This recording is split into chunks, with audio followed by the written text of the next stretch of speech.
Alright, welcome back folks.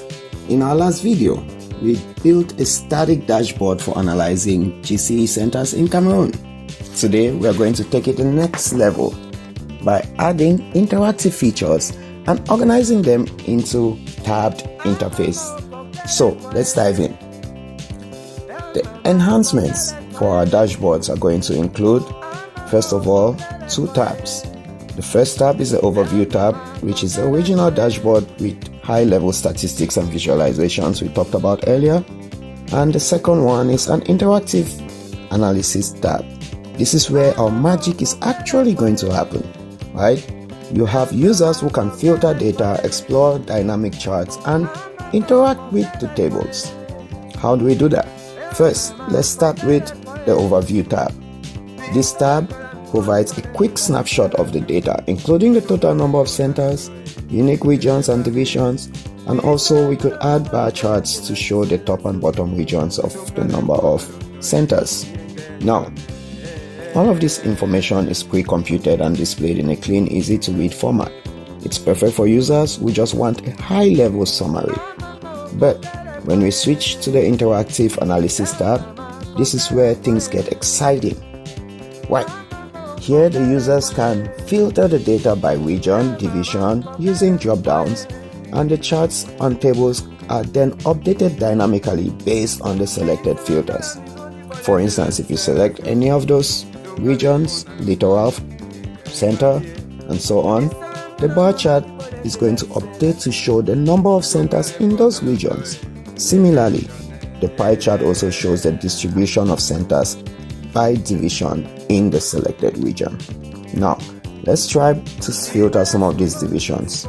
If you select Douala or Yaoundé, the table updates to show only the centers in those divisions.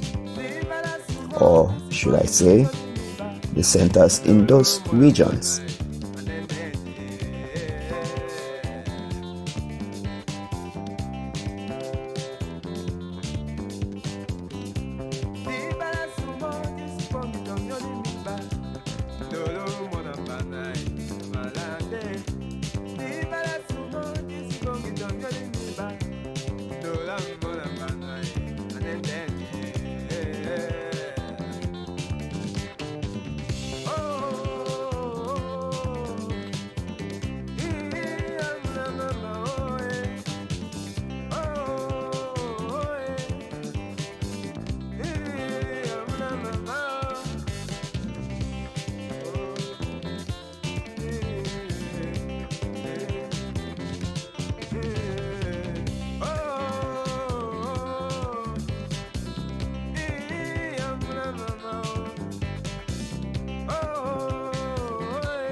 Now, you can also sort and filter the table directly, making it easy to explore the data. Bar charts and pie charts are very powerful, and they have been created by Plotly, which is also a very useful library built with Python.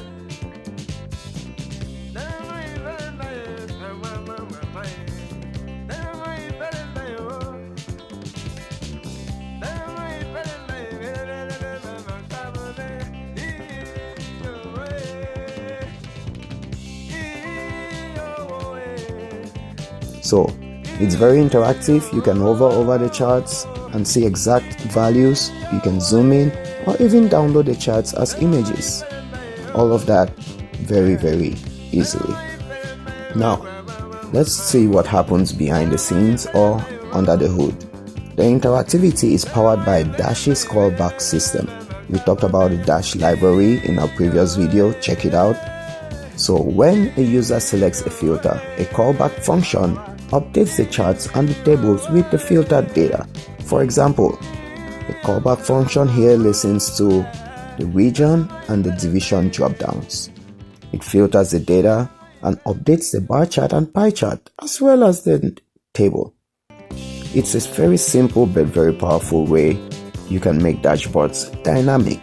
Now, by organizing the dashboard into tabs, we keep it clean and user-friendly.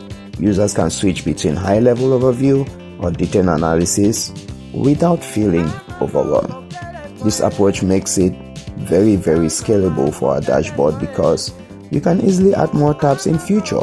So check out the next video to see how we're going to add newer tabs with better features like maps and so on.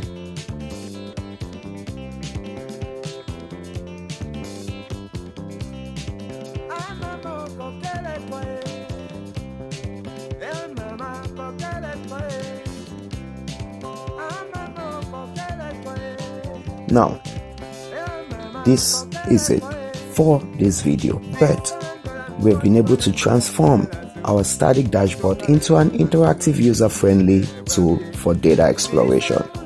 Now, if you found this video helpful, don't forget to give it a thumbs up, subscribe to the channel for more videos like this, and I'll help you to get started by providing you with the full code in the description below.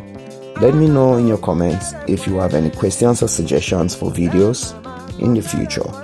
Until next time, this has been Vitus DK, and you already know.